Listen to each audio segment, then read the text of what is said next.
Entonces, una forma de regular la actividad enzimática es que por el pH esta enzima pueda estar activa o no. Si está en el punto isoeléctrico, esta enzima va a estar inactiva.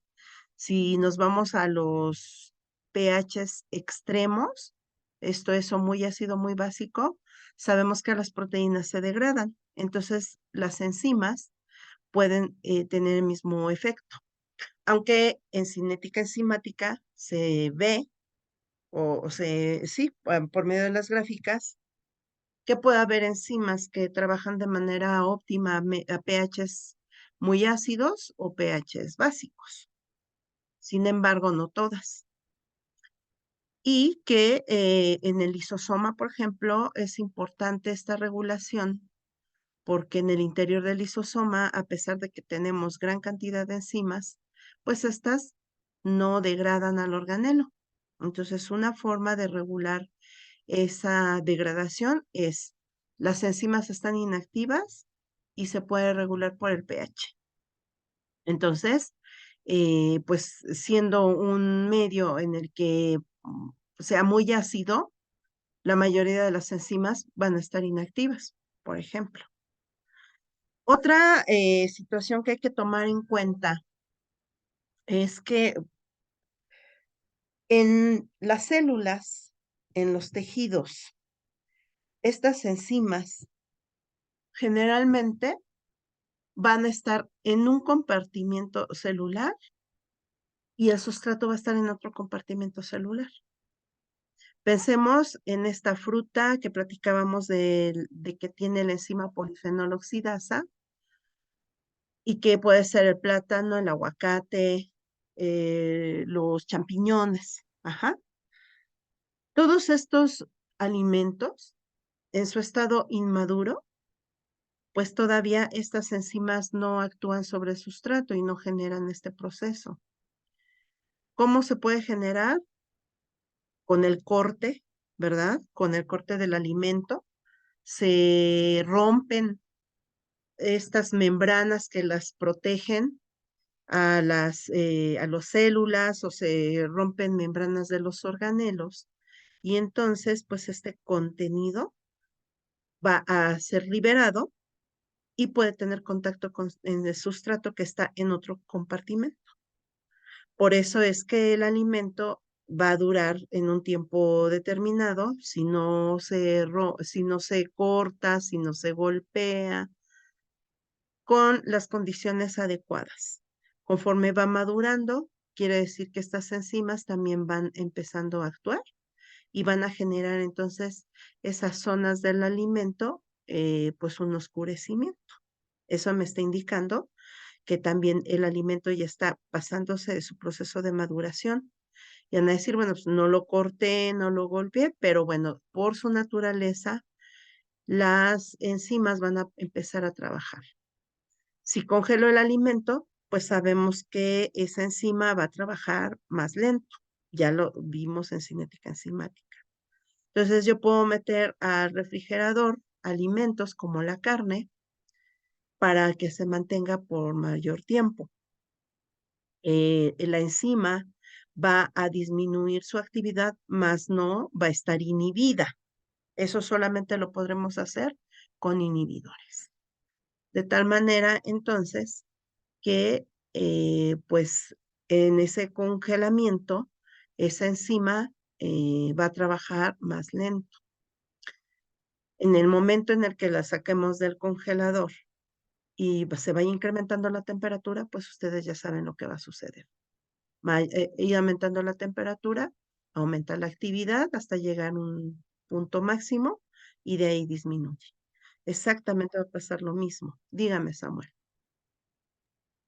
Profesora, yo ahí tengo una duda, porque justo en teoría, por ejemplo, cuando hice la práctica de cinética enzimática y me tocó justo el de la polifenol oxidasa Ujú, en la manzana y, ay, no me acuerdo, creo que ajá, manzana y plátano, sí cuando lo metí a refrigeración, ujú, pues sí, la actividad no funcionó de la enzima, pero en el caso de la lechuga, No sé Ujú. si yo no me di cuenta, pero o ya estaba, como oxidada, pero justo cuando la metí al refrigerador y la saqué, la vi más con un color más pardo. Ajá, Y no sé, a eso como que, o sea, depende también del alimento entonces. sí. Hay algo que se llama actividad del agua, que quiere decir que es un índice que me indica que entre mayor actividad del agua es que el alimento tiene mayor cantidad de agua en su estructura, o sea, agua, digamos, interna, y obviamente entre mayor cantidad de agua la actividad enzimática es mayor. Por eso hay alimentos que se van a descomponer de manera más rápida que otros. Y en el caso de la lechuga, pues es un alimento que tiene gran cantidad de agua. Si bien el plátano y la manzana lo tienen, la lechuga tiene mucho más agua. Eso va a hacer que la actividad enzimática sea mucho más favorable porque está en un medio adecuado. En la refrigeración, pues sí, esa agua, pues está a 5 grados, pero no estás congelándola. Entonces, en esa agua hay muchas enzimas, en el caso de la lechuga, que van a seguir trabajando y van a trabajar mucho mejor, digámoslo. Tiene un medio propicio que si metes un plátano, que si metes una manzana, ¿no? Entonces sí, efectivamente, Samuel, va a depender del alimento y de la cantidad de agua que tenga. A mayor actividad de agua, mayor probabilidad de descomposición del alimento. Entonces, esto es importante tomar en consideración para esa actividad enzimática. Ujú. Entonces, por eso no es descuido. La lechuga es un alimento con mayor porcentaje de agua, por lo tanto, es más difícil contener la actividad enzimática, o sea, detenerla, pues va a ser más complicado porque pues tiene esta mayor cantidad de agua. Ujú. Por Ah, ok, eso, muchas ah, gracias. ajá, y por eso también vamos a pensar en un alimento que está congelado y lo sacamos de de esa congelación, de ese congelamiento. En ese momento estamos aumentando la temperatura. También ya vimos el efecto del cambio brusco de temperatura. En un cambio brusco de temperatura se pueden generar rompimiento de células del tejido. Al romperse estas células, se liberan las enzimas y actúan sobre el sustrato de manera más rápida.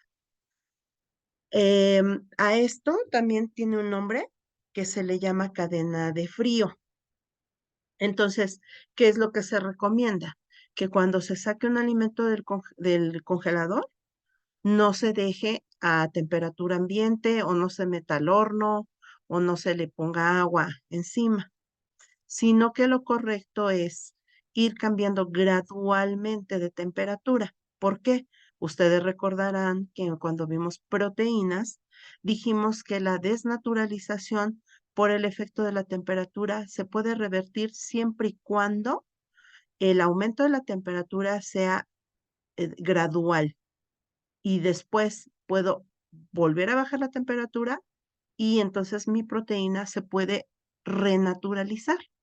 Pero si el efecto es rápido, pues entonces los rompimientos que se van a generar van a ser o no se van a poder revertir. Pues es lo mismo. Saco un alimento en congelamiento, la pongo en el horno de microondas, obviamente las proteínas, los aminoácidos que se encontraban en ese alimento, pues la proteína se va a desnaturalizar. El agua que se libera del alimento se va a llevar esas proteínas y esos aminoácidos y entonces estamos bajando la concentración de proteínas, esto es, y de aminoácidos. Esto es, estamos disminuyendo la calidad nutrimental. Acuérdense de cuando vimos en proteínas el valor nutrimental de los alimentos, el aminoácido limitante, todo eso que les platiqué, pues tiene que ver aquí en esto. Con el agua se van estas proteínas y estos aminoácidos. Otro error que cometemos es, por ejemplo, cuando colocamos los alimentos a hervir o a cocer y después tiramos el agua de cocción. como por ejemplo cuando se cocen verduras para un caldo. Lo correcto es que en la misma olla o en el mismo recipiente donde estoy cocinando la carne, agregue las verduras para que conforme se lleve a cabo la cocción, esos aminoácidos y esas proteínas liberadas estén en el mismo caldito. Entonces van a decir, bueno, maestra, pero se sigue desnaturalizando la proteína. Sí, pero la diferencia es que en esta desnaturalización, esta proteína puede fragmentarse, liberar aminoácidos y esos aminoácidos siguen ahí en el caldo que voy a ingerir. Entonces no hay problema porque el aminoácido sigue estando ahí y lo voy a ingresar a mi cuerpo. Pero si cocemos las verduras en una olla, la carne en otra, y luego las verduras la pasamos al caldo y el agua de las verduras la tiramos, entonces ahí se está eliminando o perdiendo una cantidad importante de aminoácidos y proteínas. Entonces, por eso es que las abuelitas en su forma de cocinar era pongo mi carne, va cociéndose, después agrego, si algunos han estado ahí con la abuelita o la mamá, que les dicen primero entonces se agrega la verdura más dura, no sé, la zanahoria, el elote, después el ejote y hasta el último agregamos la papa, la calabaza, que son vegetales mucho más, menos duros, porque también tiene mayor cantidad de agua. Y esos son los que se van a agregar hasta el último, pero todo está contenido en la misma olla. Entonces, eso es lo correcto.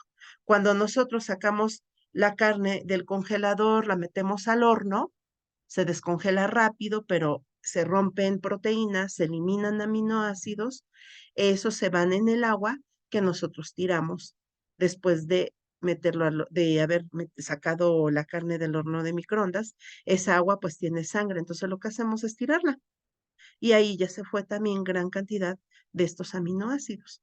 Entonces, esas formas de destrucción de las proteínas, obviamente, incluye también la destrucción de enzimas y puede funcionar de manera positiva o puede ser de manera negativa. Por ejemplo, la acción de las enzimas en alimentos, por ejemplo, como el té, como el pan, no, perdón, como el té, por ejemplo, me va a permitir que le dé un color bonito al producto y entonces pues me va a ser más llamativo, ¿no? ¿Por qué no? ¿Por qué quité el ejemplo del bolillo? Porque en el ejemplo del bolillo, ese pardeamiento no es por encima, sino es un pardeamiento por la acción de la temperatura sobre los carbohidratos, que se llama caramelización, ¿ok? Entonces, no es enzimático, sino es una reacción química gracias a la temperatura alta sobre los carbohidratos. Bueno, entonces, pues una forma de poder, pues, manipular la actividad enzimática, pues ya sabemos que puede ser por temperatura, por pH, etcétera. Pero aquí, en el caso de la regulación enzimática, estamos platicando del video que, pues dijimos que una era los inhibidores. Si nosotros agregamos un inhibidor a un sistema enzimático, este va a actuar solo sobre la enzima y evitar la actividad enzimática y por lo tanto la generación del producto. Ya eso fue tema visto en cinética. Otra forma de poder regular esto es a través de los cofactores. También ya platicamos de ellos, dijimos que pueden ser metales que van a actuar a nivel de sitio activo y que me van a facilitar o mejorar la actividad de la enzima sobre su sustrato. También pusimos el ejemplo del zinc, que puede ser en concentraciones bajas un activador o una coenzima, ¿verdad? Importante, pero a concentraciones altas trabaja como inhibidor. Sin embargo, por la mayoría de los iones trabajan como cofactores importantes para la actividad enzimática. Otro, pues son las vitaminas, compuestos orgánicos, vitamina C, vitamina B principalmente.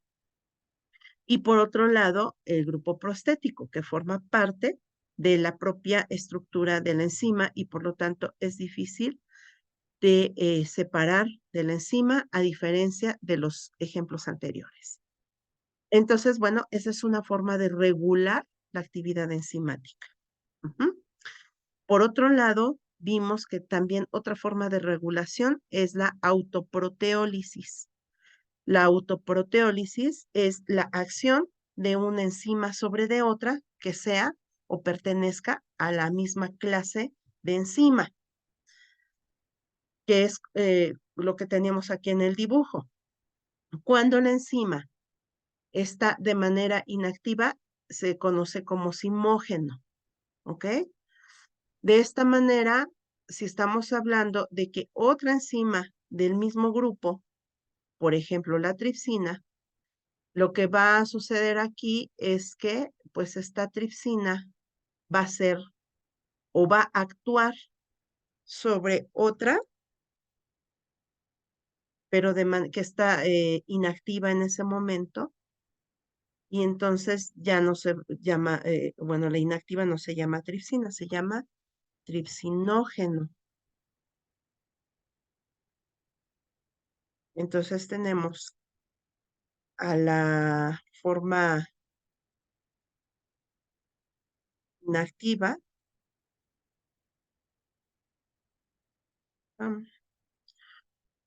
y este simógeno, en este caso se va a llamar tripsinógeno,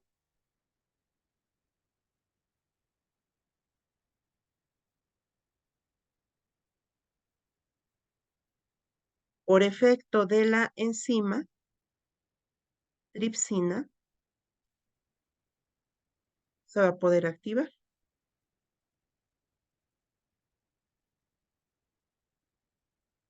¿Sobre qué parte de la estructura va a actuar? Bueno, pues va a actuar sobre lo que se conoce como el sitio activo. Este sitio activo, cuando la enzima es recién sintetizada por el retículo y luego va al complejo de Golgi, y en el complejo de Golgi es adaptada, ¿verdad? Para que sea funcional, pues generalmente esta enzima va a estar así, inactiva. Su sitio activo va a estar bloqueado por algún enlace químico. Entonces lo que va a hacer la tripsina, mm,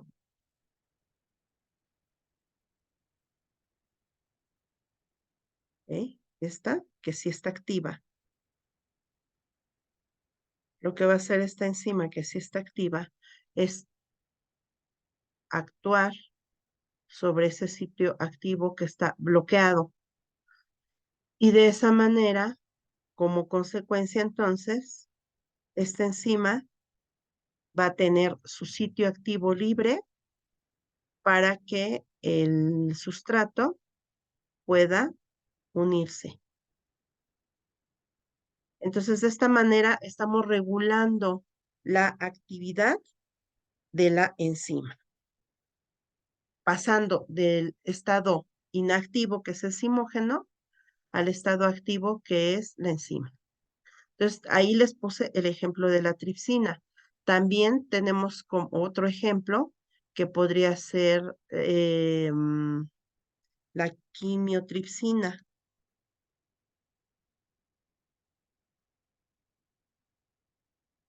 Entonces, la forma inactiva se va a llamar así. Y cuando quimiotripsina, o sea, una enzima en estado activo, actúa sobre quimiotripsinógeno, entonces este quimiotripsinógeno se va a convertir en quimiotripsina.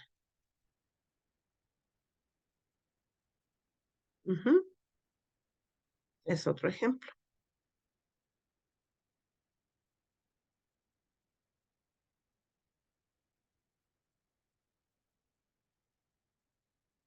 Entonces, pues va a poder romper esos enlaces y va a favorecer la unión del sustrato.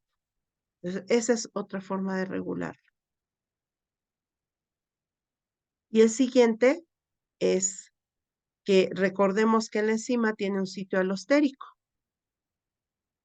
del cual no hemos platicado hasta el momento. Platicamos del sitio activo, platicamos de lo que es el, el sitio de inhibición, en donde el inhibidor de tipo no competitivo se une a ese sitio de inhibición, pero no platicamos de sitio alostérico. Lo único que comentamos es que solamente cierto tipo de enzimas tienen este sitio alostérico, que no lo tienen todas, y que pues eso implica que la enzima que presenta ese sitio alostérico es una enzima de alta especificidad y de alto, por lo tanto, de alto rendimiento, y que son enzimas que vamos a encontrar en el metabolismo, porque son enzimas que van a estar generando reacciones que van a ser muy importantes para la funcionalidad de nuestro cuerpo.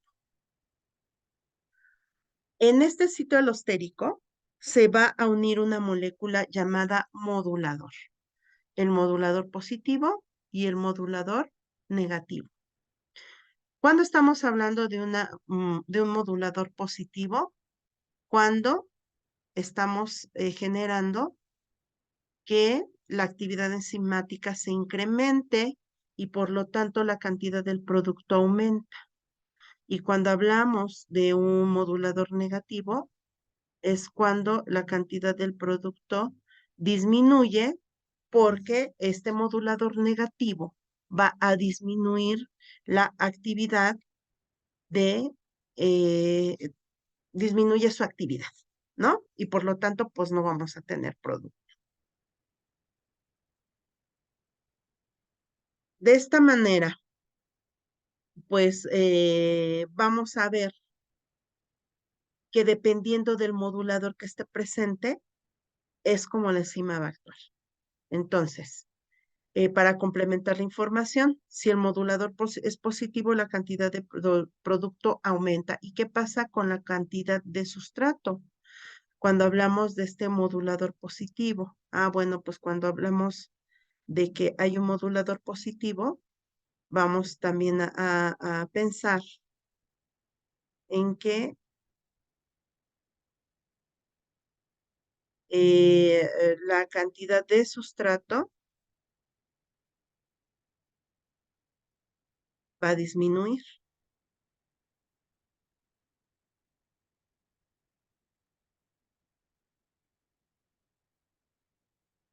¿Por qué? Pues porque está favoreciendo que esta enzima trabaje. Y hablando del modulador negativo,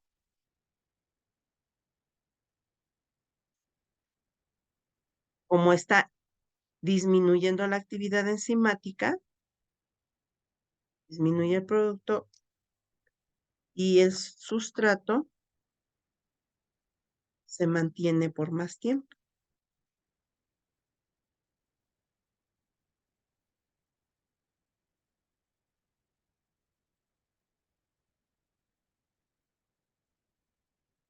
¿Ok?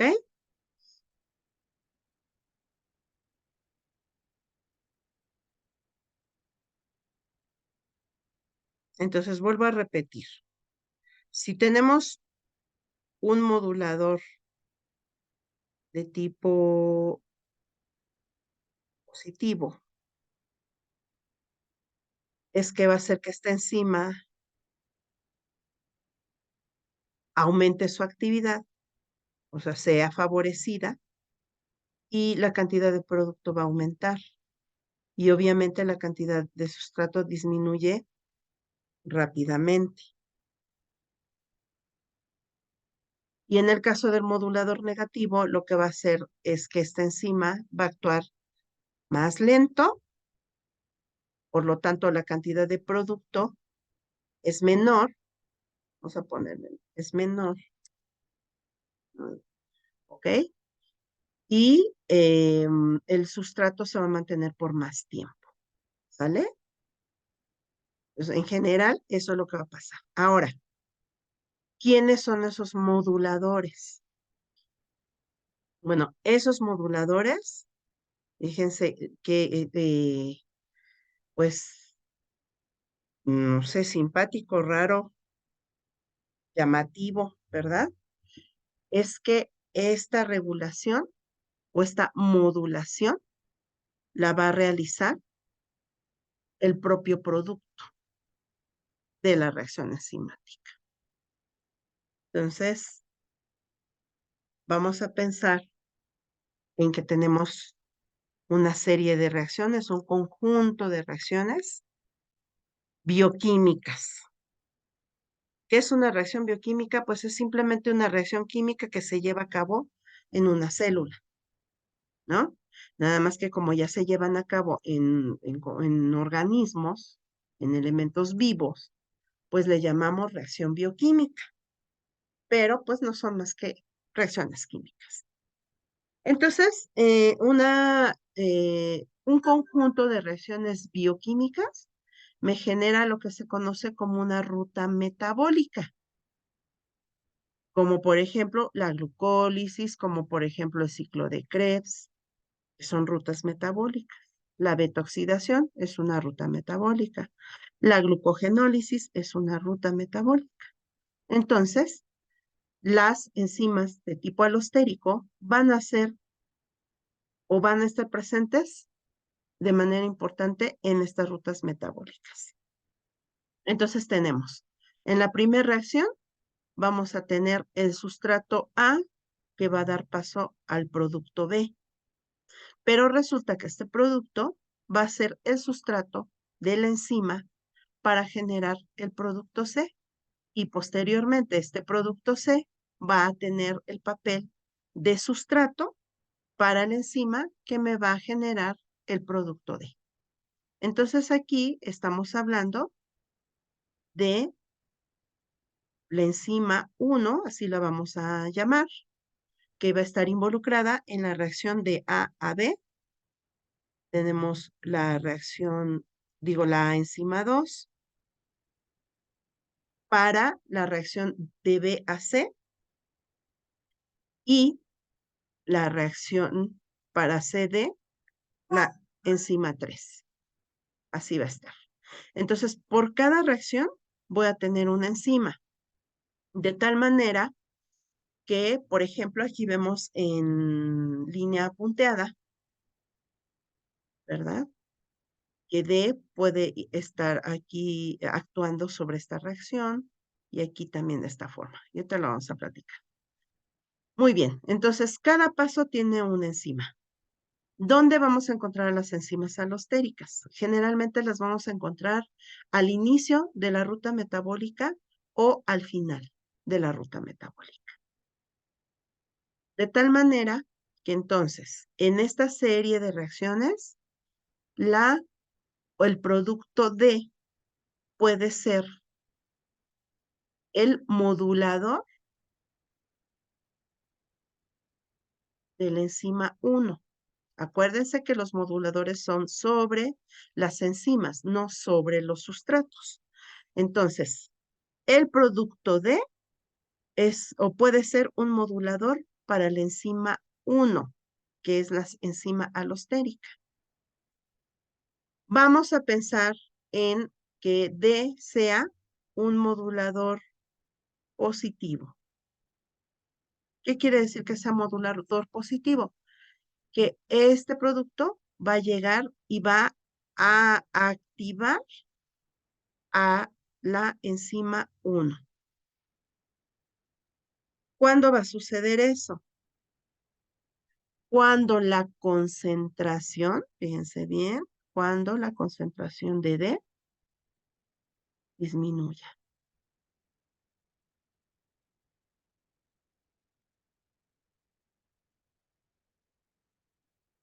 Entonces, la célula va a registrar que el producto D no está en concentración adecuada. Ujú. Vamos a pensar en la ruta metabólica llamada glucogenólisis. La glucogenólisis es la degradación del glucógeno. El glucógeno, ya lo vimos en carbohidratos, es un polisacárido formado por glucosa.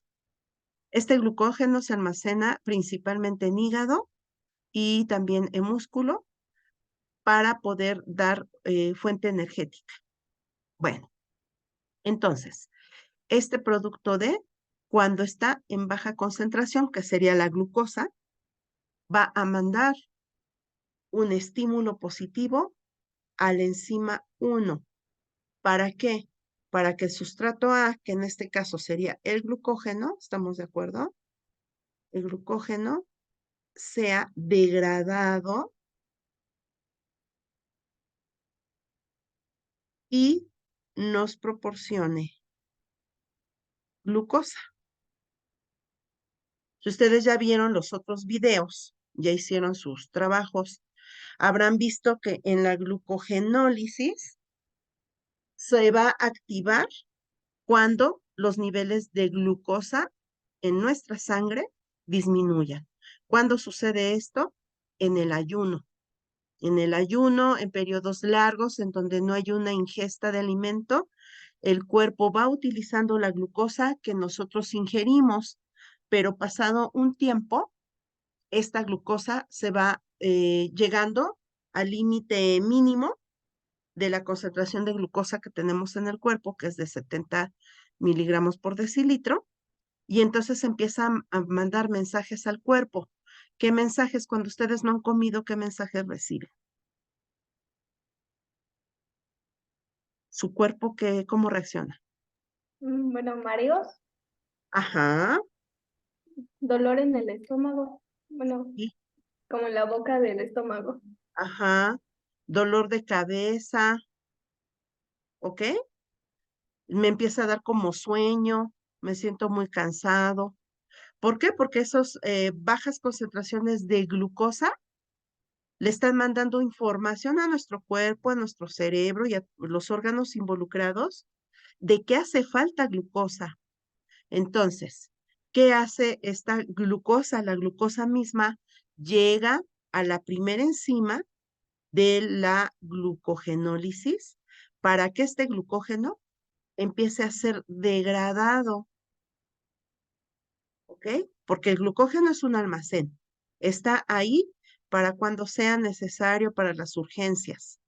Entonces, una urgencia es que se me está acabando la glucosa, no tengo energía.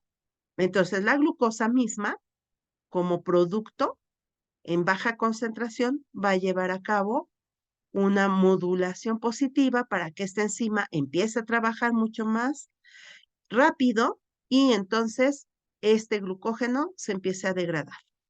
¿Cuándo va a terminar de generarse este estímulo o esta función de modulador positivo de la glucosa? Pues cuando la glucosa recupere su concentración normal.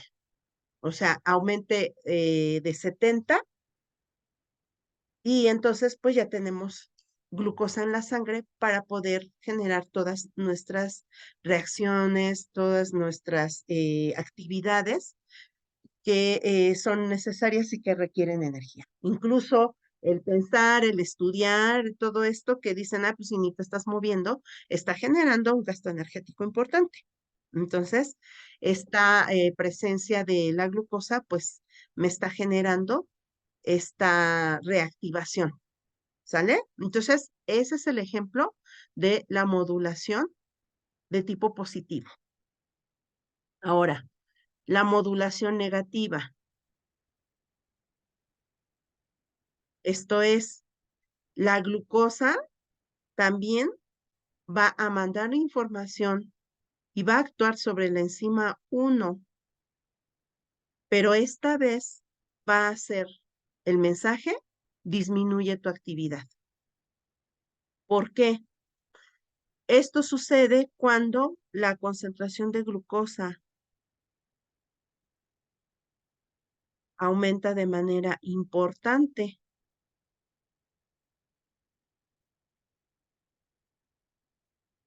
vamos a pensar que fue la hora de la comida, ¿no? Nos comimos nuestros taquitos, una pizza, un pambazo, no sé. Nos va a aportar energía. Va a haber glucosa en nuestra sangre. Entonces, no voy a requerir de que este glucógeno se degrade. Al contrario, lo que necesito es que mis almacenes de glucógeno se recuperen, porque ya utilicé glucógeno porque hubo una emergencia. Pero ahora lo que quiero es recuperar mis moléculas de glucógeno para tener ahí mi guardadito y aparte, pues yo ya estoy teniendo glucosa en sangre que voy a necesitar utilizar para hacer todas mis actividades. Entonces va a llegar un momento en que este mismo producto, o sea, esta misma glucosa, está aumentando su concentración y entonces ya no necesita que esta enzima siga trabajando. Al contrario, le dice disminuye tu actividad. Entonces, en ese momento es que el producto está actuando como modulador negativo. Un ejemplo, digamos, muy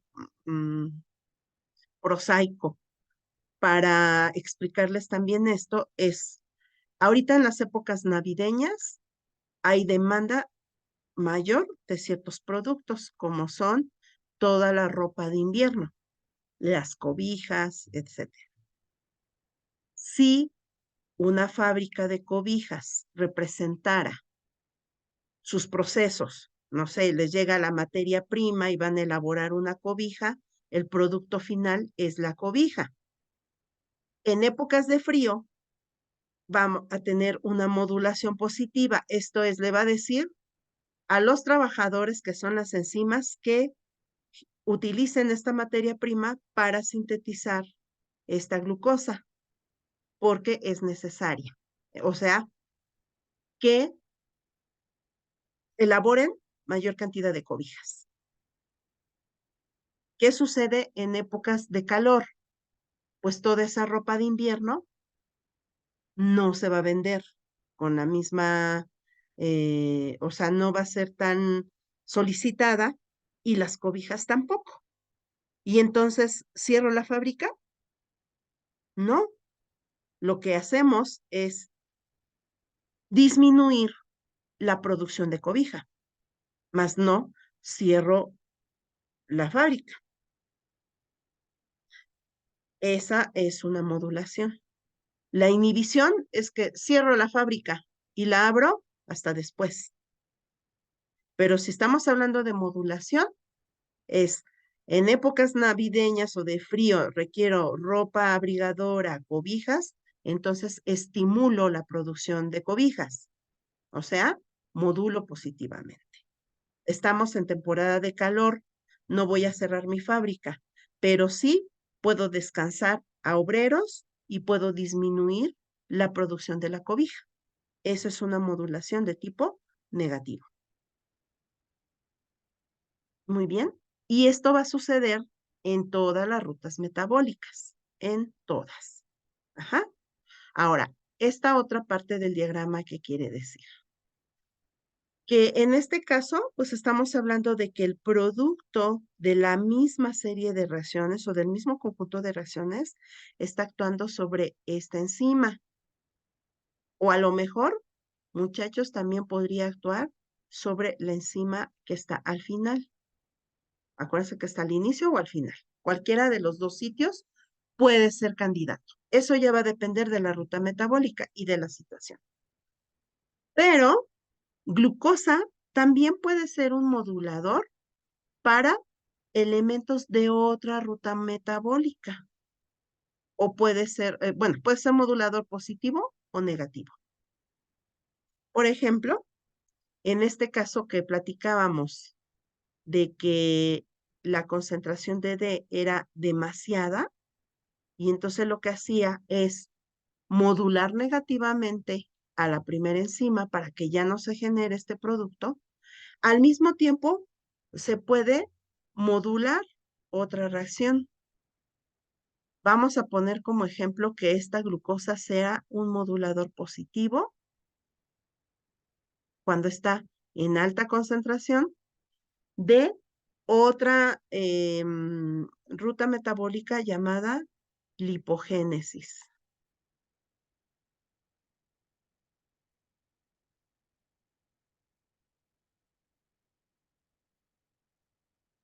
¿Qué es la lipogénesis? Generar o sintetizar lípidos.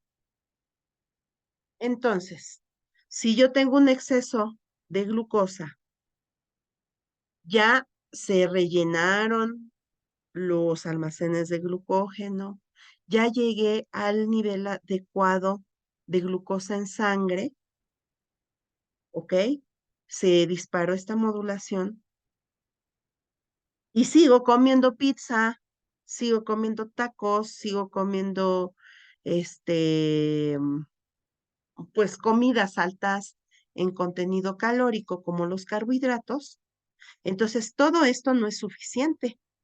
Tengo carbohidratos de más. Entonces, algo tengo que hacer con esos carbohidratos. No se pueden quedar ahí. Lo que hace el cuerpo de manera inteligente es llevarla a sintetizar lípidos. Consecuencia, pues que resulta que empiezo a engordar. Y digo, ah, caray, pero pues si no comí grasa. Entonces, ¿cómo es que mi llanta me está creciendo? ¿Sí?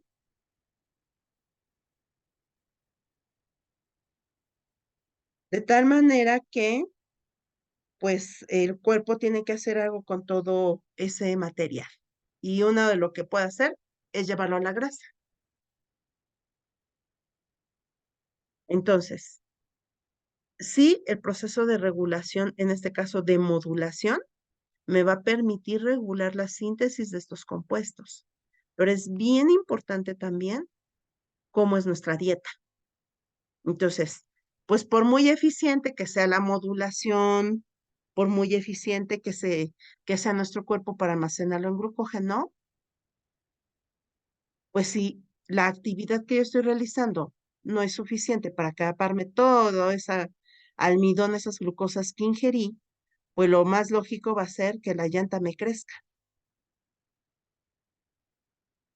Entonces, ¿qué tendría que hacer para que no sucediera eso y yo siguiera comiendo todas mis garnachas? Pues la única solución sería hacer ejercicio. ¿Por qué? Porque entonces estaría incrementando la demanda de glucosa y entonces ya no se va a la grasa, a la formar lípidos. Entonces, ay, es que tú comes mucho y no engordas. Ah, pues sí, pero la cuata o el cuate camina, aparte de ir a la escuela, trabaja. O sea, tiene un desgaste adicional al que tiene otra persona. Entonces, por eso, pues no engorda, porque si bien come un poco más, entonces vamos a ir gastando esa energía con esa actividad extra. Pero si yo me sigo comiendo mis garnachas, mi pizza, etcétera, mis heladitos y demás, y estoy sentado frente a la computadora, pues obviamente el gasto energético no es el equivalente a lo que estoy consumiendo. Y por lo tanto, pues el cuerpo va a tener que echar mano de otra ruta metabólica para ver qué hace con esa glucosa. Y lo que hace, pues, es generar grasa. ¿Ok?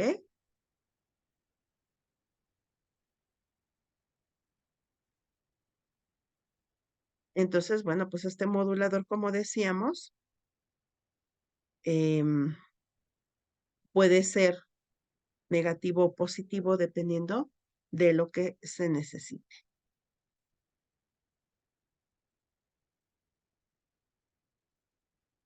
Ujú. No sé si tengan alguna duda hasta ahorita. No. Muy bien. Entonces, vamos a poner en práctica esto, ¿ok? Fíjense bien. ¿Qué sucede? Mi primera pregunta es, ¿qué sucede si aumenta la concentración de X? Entonces aquí dice, aumenta la producción de Y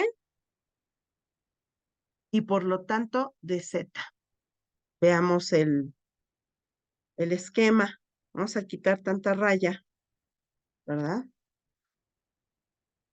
Para, pues, probarnos, ¿verdad? Desafiarnos y ver si nos quedó claro lo que estábamos platicando. Entonces dice, ¿qué sucede si aumenta la concentración de X? O sea, de esta.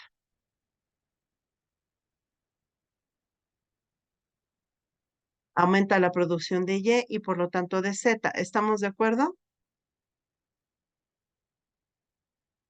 Sí. Ujú, muy bien. La siguiente pregunta.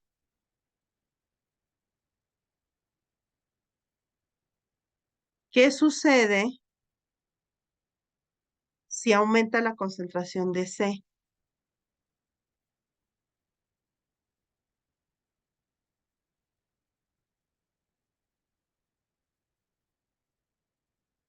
De C.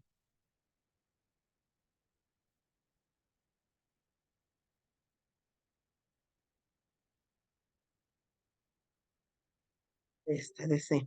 ¿Qué pasa?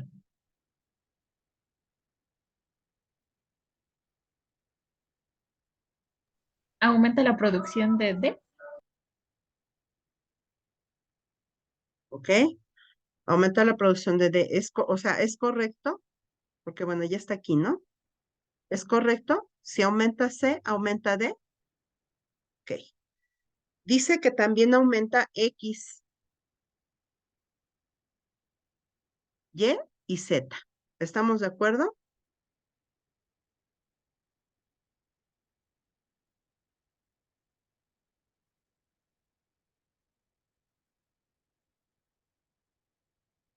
Si aumenta C, aumenta todo esto.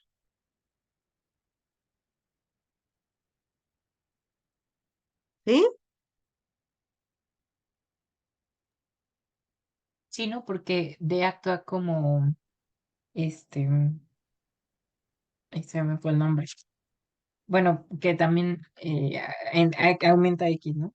Ajá. O sea, es un modulador positivo para la reacción de X a Y y de Y a Z. Entonces, como es un modulador positivo, pues sí, obviamente está aumentando la concentración de X, de Y y de Z.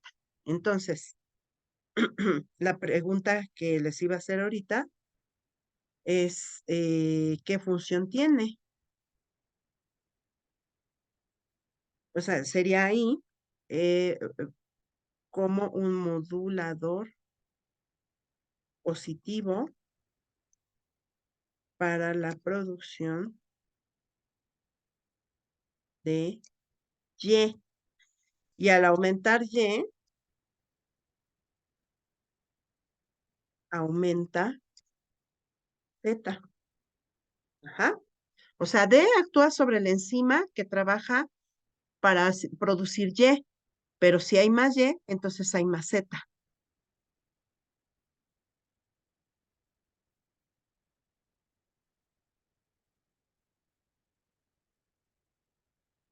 Ah, fíjense. Z, a ver, más bien, ¿qué efecto tiene, por lo tanto, que Z aumente de concentración?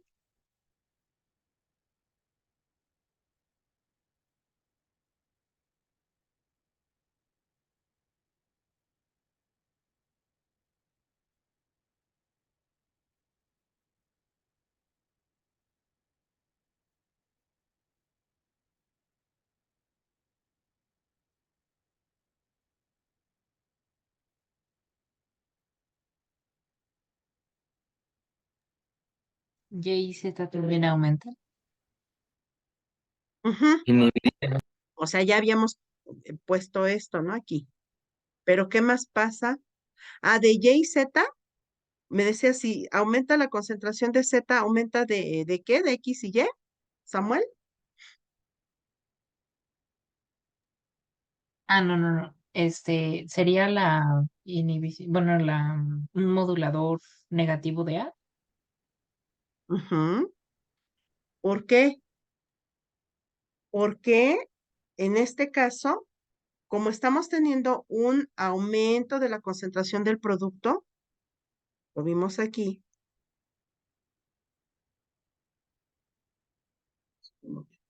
lo borré, pero no disculpa. Ahí está, el aumento de la concentración del producto, entonces puede inhibir a la enzima que produce B. Y entonces sería, actúa como modulador,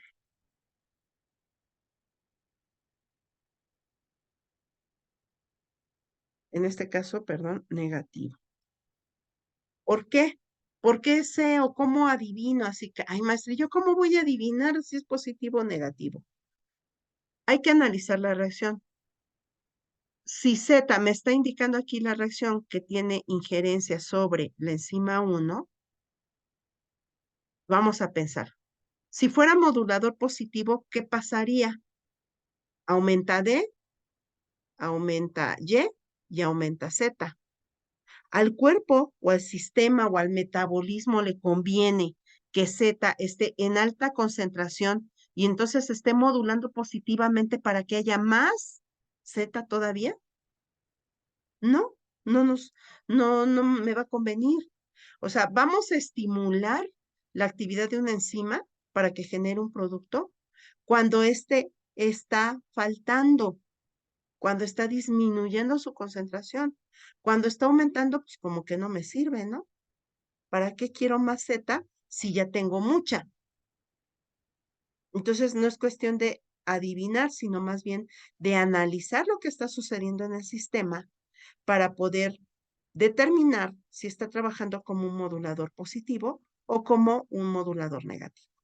Y en este caso, pues está actuando como un modulador negativo sobre la enzima 1 para que ya no se genere de, aquí está, actúa como modulador negativo sobre la enzima 1, o sea, E1, para disminuir la producción del sustrato D y que éste no actúe sobre la enzima X, o sea, esta, la pusieron como enzima X, y no produzca más producto y por lo tanto más producto Z, porque ese producto ya lo tenemos en alta concentración. Ujú.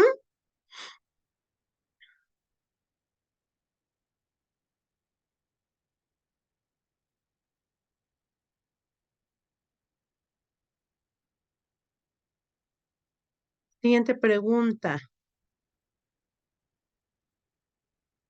¿Qué sucede si la reacción de C a D? Fíjense bien, ya no estamos hablando aquí de modulación.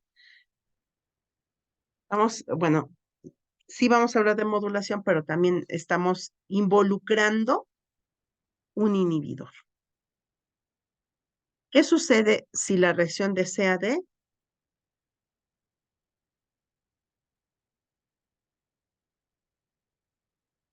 Si esta reacción llega a un inhibidor sobre E3, ¿qué sucede?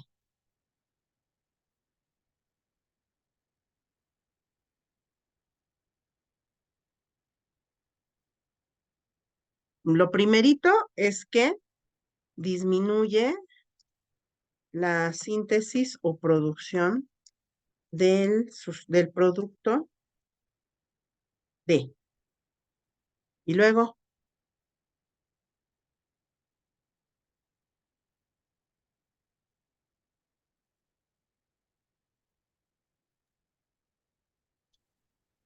También disminuye la concentración de Y y Z. ¿ok? ¿Por qué? Porque es un modulador. O sea, eso ya está determinado. O sea, nosotros no vamos a adivinar quién modula a quién. Eso la ruta metabólica me lo indica. Nosotros lo que tenemos que entender es cuándo funciona como negativo positivo. Ok, entonces, si inhibo esta enzima, no se produce D. Y como no está D, entonces no puede actuar, o más bien, no es que no pueda. Por lo tanto, disminuye.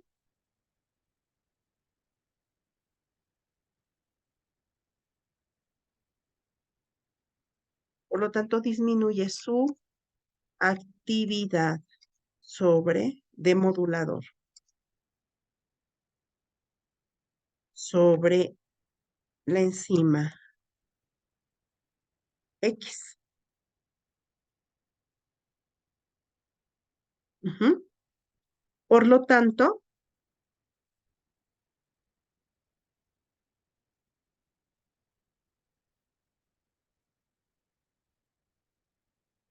la modulación será negativa y disminuye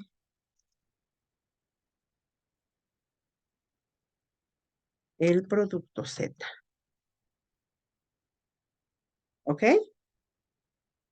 Entonces, pues bueno, no está, no hay cantidad, no hay manera de que actúe sobre este, y entonces la producción de Y disminuye y por lo tanto la producción de Z también va a disminuir.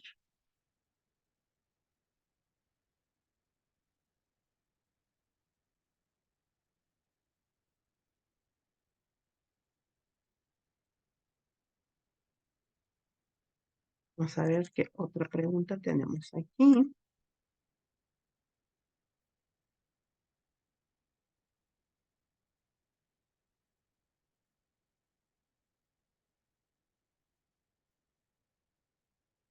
Siguiente pregunta. Si aumenta la concentración de Z, entonces tiene que modularse negativamente la reacción de sustrato A. Es lo que platicábamos, ¿no? Si tengo Z en alta concentración, me conviene modular negativamente esta reacción para no generar D, para que no se estimule aún más la producción de Z.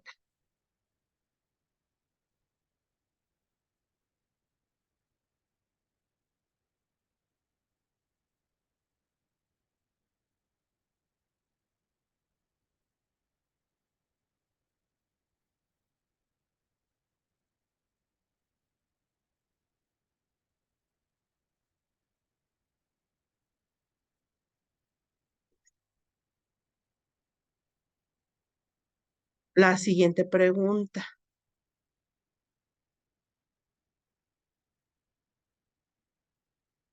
¿Solo puede modular Z a E1? Pues en este caso la respuesta sería sí. ¿Por qué? Porque el dibujo o el esquema es lo que me está sugiriendo. ¿Sí? Aquí me está indicando que puede tener acción sobre esa enzima. Entonces, la respuesta es que de acuerdo, de acuerdo al esquema presentado, solo actúa sobre E1. Ujú. Si el esquema tuviera aquí otro punteado,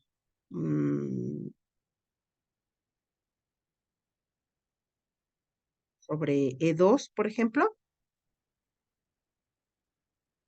entonces me estaría indicando que también es un modulador para esta enzima. Pero en este caso no tengo en el dibujo, en el esquema, nada que me sugiera que Z modula a otra enzima, porque solamente está dirigido hacia E1. Y la segunda parte de la pregunta, ¿podría modular negativamente a otra enzima alostérica? O sea, es un supuesto. ¿A cuál? Para esto, pues tenemos que ponerle aquí.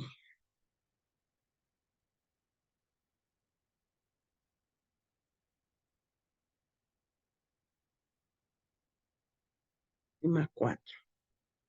Entonces, enzima 1, enzima 2, enzima 3, enzima X y enzima 4.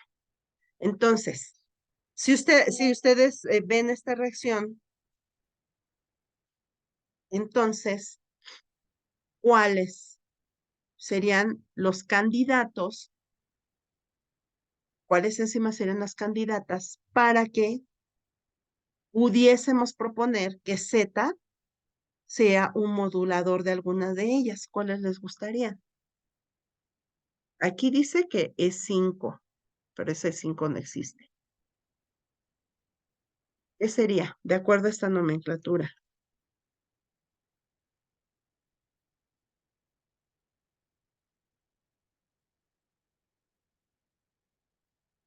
No sé si, bueno, como yo lo entiendo, podría modular negativamente cualquiera de las enzimas, puesto que en cualquier etapa terminaría como inhibiendo su producción, o sea, como bajando su concentración. Ujú. Pero acuérdense que dijimos que las enzimas alostéricas estaban principalmente ubicadas ¿en dónde?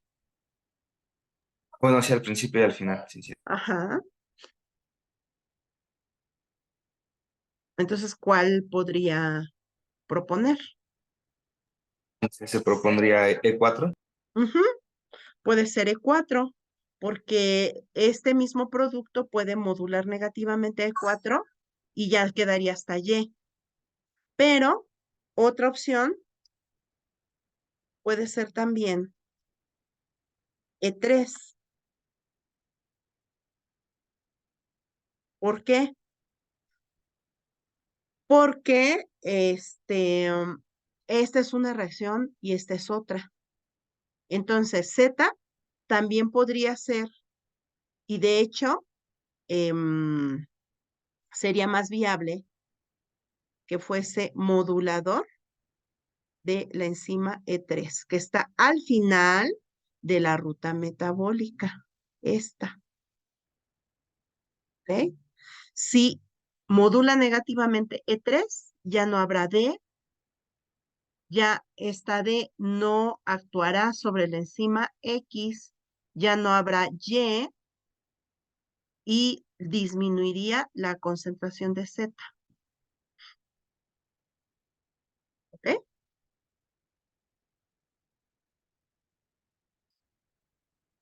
Conforme a esto que acabamos de decir, voy a establecer la última pregunta de este ejercicio.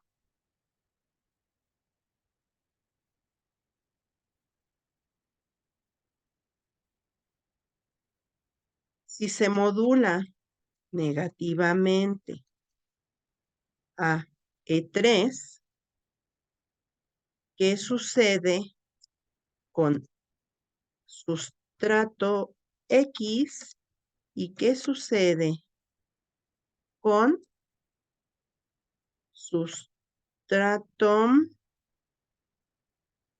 A?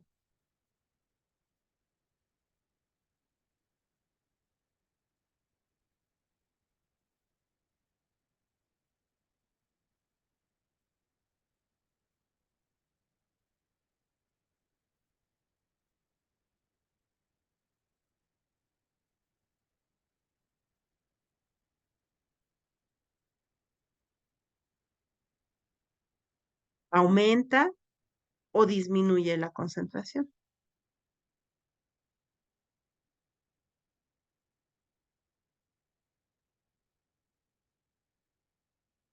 Pues disminuiría la concentración del sustrato X y aumentaría la concentración del sustrato A.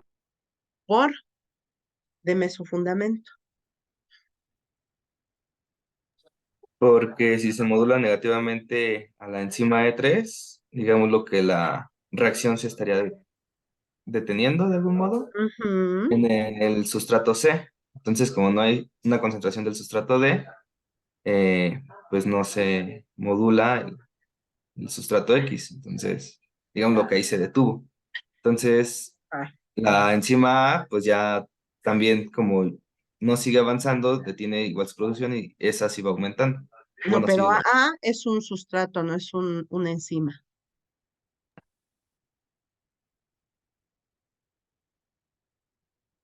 Fíjense,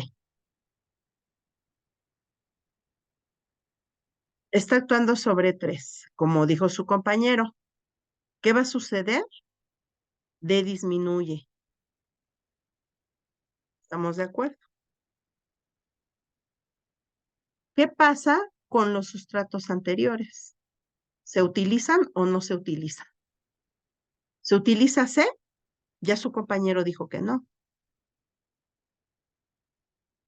Si no se utiliza C, entonces, ¿qué pasa con los de atrás? Si no se Se van produce a, C, perdón, se van acumulando. exactamente. Va a aumentar la concentración de todo lo que está atrás. Porque esto siempre, en las rutas metabólicas, siempre va conectado a otra ruta. Entonces, si estoy disminuyendo esta actividad, se va a empezar a acumular C, también B y también A, porque este pasa a B, pasa a C, pero ahí se queda. Entonces, por eso es importante que haya moduladores al inicio, al final y al inicio. ¿Por qué? Si sucede esto, como esta enzima es alostérica, quiere decir que también en algún momento dado puede ser regulada. En este caso, ¿quién se acumula? C, y entonces podría ser regulada por el mismo C. Ahora, ¿qué pasa con la otra ruta metabólica? Ok, disminuye D, disminuye Y y Z, pero no X, porque X proviene de otro lado. No es dependiente su concentración, digamos, que hubiese más, porque se está bloqueando en este paso, no en este de atrás. Está bloqueando aquí. Bueno, no bloqueando, disminuyendo en este paso. Entonces, X también se acumularía.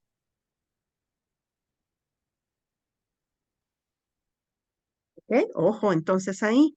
D es un modulador, pero de la enzima, no del sustrato. Actúa sobre la enzima y afecta de aquí hacia acá la reacción. Pero a X no la está directamente, no le está haciendo nada.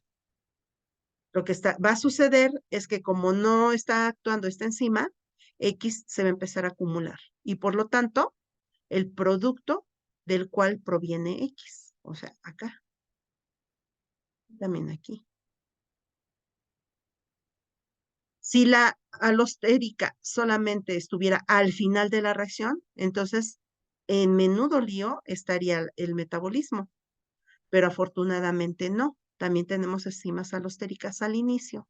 Por lo tanto, en algún momento dado, si pasa algo con esta enzima, esta tiene forma de responder. ¿Ok?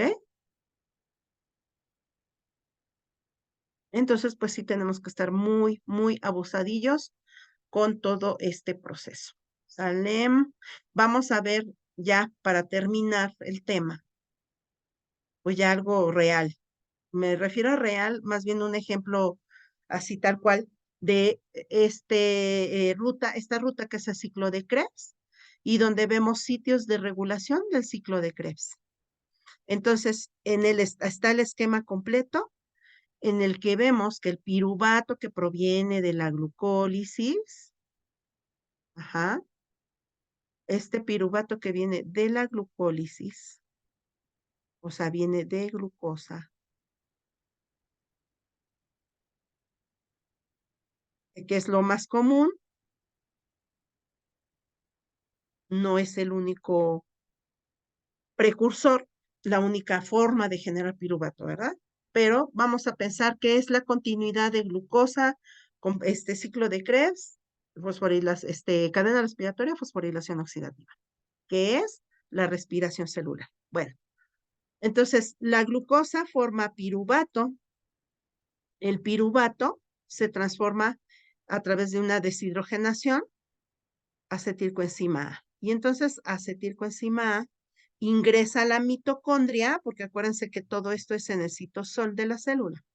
Ingresa a la mitocondria y con el oxalacetato, que es producto del ciclo de Krebs, se unen y se genera el citrato como primer molécula de síntesis de este ciclo de Krebs. Luego se forma isocitrato, alfa-cetoglutarato, succinil-CoA, ¿verdad? La succinato, el malato y luego el oxalacetato. Quiero que vean, pues, los simbolitos que tenemos. Voy a aumentar un poquito la imagen. Y tenemos ahí un símbolo que es un tache y otro que es un triángulo verde. El tache me está indicando modulación negativa y el triangulito verde, modulación positiva. En otras imágenes podrán encontrar finalmente aquí un positivo y acá adentro un negativo. Perdón, al revés. Aquí un negativo y aquí un positivo. Entonces vamos a ver qué sucede aquí. Me dice, fíjense, que es regulador negativo, ATP, acetilcoenzima A, NAD y ácidos grasos. Allá brincaron los ácidos grasos porque pues no habíamos hablado de ácidos grasos más que cuando hubiese un exceso de carbohidratos, ¿verdad?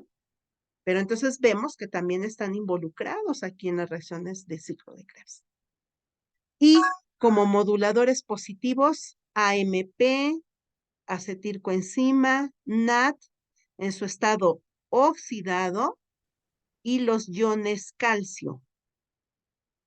¿Dónde está esta regulación? Pues no está directamente en el ciclo de Krebs, porque el ciclo de Krebs empezaría aquí. Está antes de iniciar el ciclo de Krebs. En lo que es la conversión de piruvato a acetilcoenzima A. Entonces, vamos a ver aquí.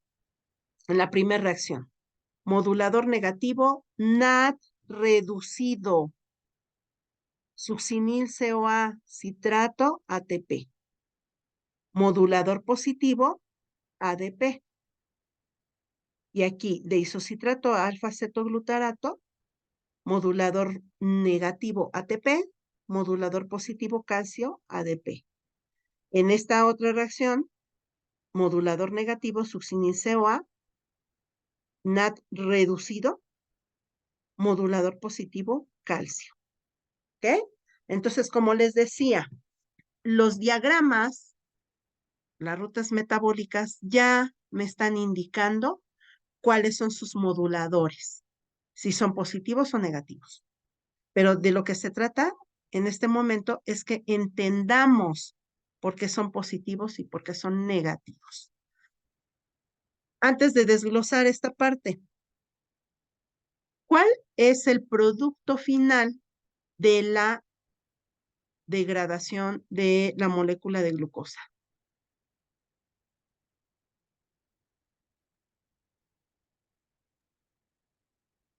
¿Cuál es Oxalacetato. O sea, ¿cuál es lo final? Ingresa glucosa a mi cuerpo, ¿para qué necesito ese carbohidrato? Para obtener energía en forma de ATP y NAD. Exactamente, exactamente. Pero resulta que para obtener esta energía, necesito pasar por glucólisis, ciclo de Krebs, cadena respiratoria y fosforilación oxidativa. ¿Ok? Entonces, para que suceda todo, para que pasa todo eso, porque finalmente yo lo que quiero es obtener ATP. Esa es la finalidad. Y la glucosa va a pasar por todos estos pasos necesarios para obtener ATP. Por lo tanto, ¿qué sucede si comí todas las garnachas que ya les dije y con el frío también un atolito, ¿por qué no? Y de chocolate, ¿por qué no? Mucho carbohidrato, porque necesito energía, porque no nada más pensemos en energía química, pensemos en energía calorífica, porque hace mucho frío y nuestro cuerpo tiene que generar calor también. Ajá. Por eso también nos dan ganas de comer más carbohidratos, porque nuestro cuerpo está utilizándolos para generar otros tipos de energía que me van a permitir subsistir, como es regular la temperatura de mi cuerpo. ¿Ok? Bueno, entonces, si aumenta la concentración de ATP, ¿qué va a pasar con la glucólisis? ¿Se incrementará la actividad de todas las enzimas o disminuirá?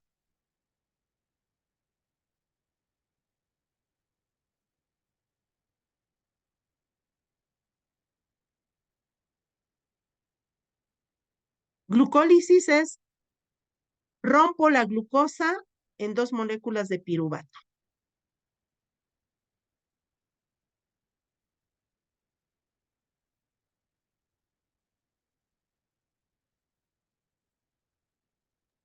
Va a disminuir.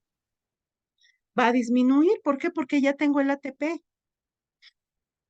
Entonces, en ese momento, modulo a ATP negativamente a algunas enzimas para que no se genere la glucólisis, no me genere piruvato. No se forme acetilcoenzima A y por lo tanto, bueno, no se forme, más bien disminuya la concentración o la síntesis de acetilcoenzima A, disminuya la cantidad de citrato formada o de ácido cítrico. Por eso tenemos aquí al ATP como modulador negativo. Por eso aquí tenemos ATP como modulador negativo. Aquí también, ¿ok? Porque en estos pasos estamos regulando la generación de estos sustratos para que no me genere ATP, no me genere energía.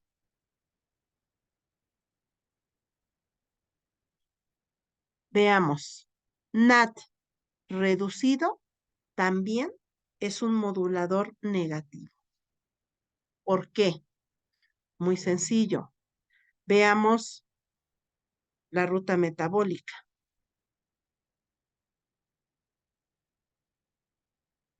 Tenemos aquí NAD reducido. Formado, son tres moléculas. Aquí está una, aquí está la segunda y aquí está la tercera. El tercer paso, en donde cada paso, cada reacción forma una molécula de NAD. Por lo tanto, al final de la ruta metabólica voy a tener tres moléculas de NAD reducido.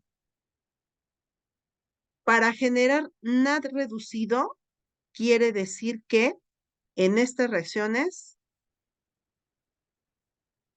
entró NAD oxidado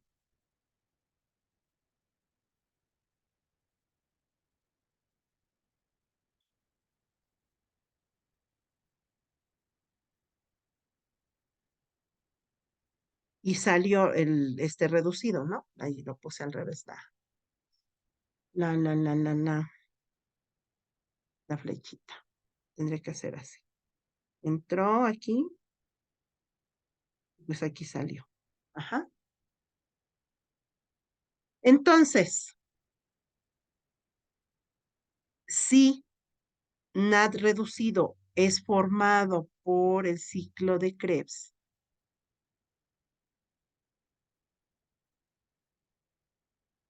y este NAD reducido aumentara en su concentración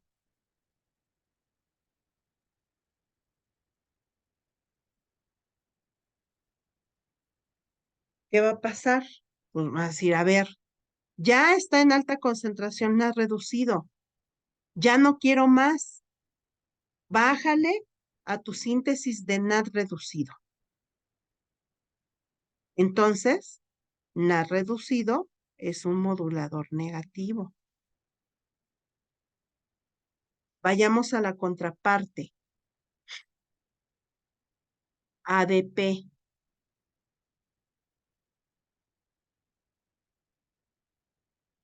ADP, acuérdense que forma ATP. ¿Cómo se va a formar este ATP?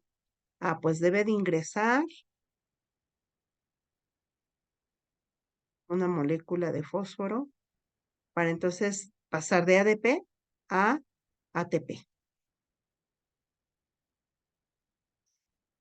Entonces decíamos ADP. Aquí me dice ADP, bueno, es AMP cíclico, no importa, porque entonces pues nos vamos más atrás.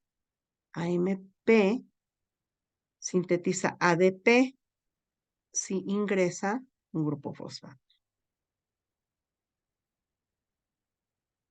Adenosin monofosfato, adenosin difosfato, adenosin trifosfato. ¿Ok? Entonces nos dicen aquí que AMP es un modulador positivo. Entonces vamos a ver. Aquí tengo como producto alguna molécula de AMP. No, ninguna. Lo que se genera es ATP. Ahora me va a decir, ay maestra, qué chismosa es porque aquí no se ve ninguna. No, lo que sucede es que FAT y NAT tienen su equivalencia en ATPs, 3 y 2.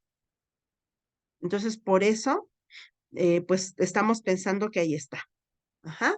Y finalmente dijimos que el producto final de todo esto es ATP. Pero si está AMP, ¿qué quiere decir? Que no se está formando ATP. Entonces, pues la señal es la concentración de ATP bajó. No estoy teniendo ATP, tengo AMP, pero ATP no. ¿Qué quiere decir? Que entonces ahora esta molécula de AMP va a ser como el aviso de que no hay ATP y entonces va a modular positivamente esta reacción para que se genere acetilcoenzima A, esta reacción para que se forme el ácido cítrico y esta reacción para que pase del isocitrato al cetoglutarato. Aquí es ADP, fíjense, aquí ya cambió. Aquí era MP, aquí ADP, pero lo mismo, no es ATP. Entonces, para generar ATP, necesito que estas moléculas le estén dando la señal de que no hay ATP y por lo tanto me va a modular positivamente para que esto se llegue a término y luego del ciclo de Krebs se realice la cadena respiratoria, la fosforilación oxidativa y finalmente tenga ATP. Y el siguiente ejemplo, la siguiente contraparte, habíamos hablado de NAD.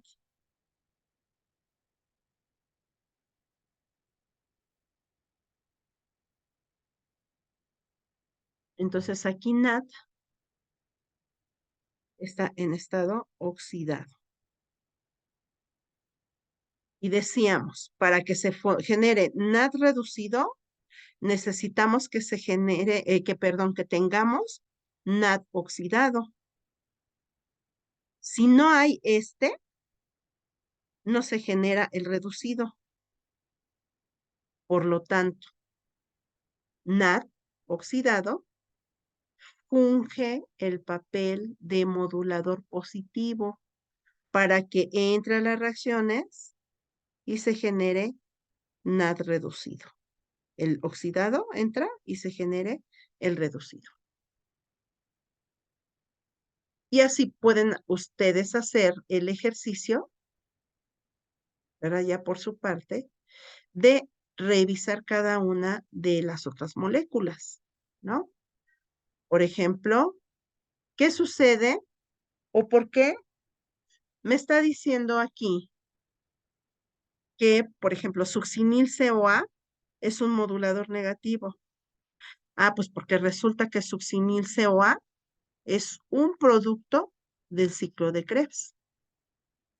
Entonces, si succinil-CoA aumenta de concentración, pues le va a decir, ¿sabes qué? Ya tengo gran cantidad de succinil-CoA. Tienes que disminuir la producción. ¿Y cómo lo hago? Pues actuando sobre las enzimas, fíjense bien, sobre esta enzima y sobre esta enzima.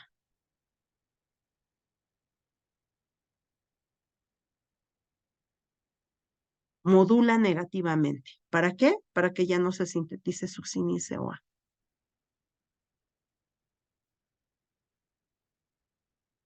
¿Ok? Y así ustedes pueden ir revisando todas las rutas metabólicas y verán que todas me están indicando sus moduladores. El último ejemplo que quiero poner de modulador es el ion. Los iones también pueden fungir como moduladores, pero ¿por qué? Por esta actividad que mencionamos de cofactores.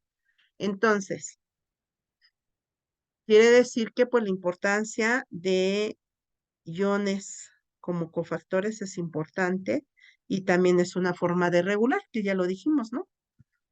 Entonces, pero en este caso, pues no sería la modulación por alosterismo, sería una regulación por la presencia de cofactores o la ausencia de cofactores.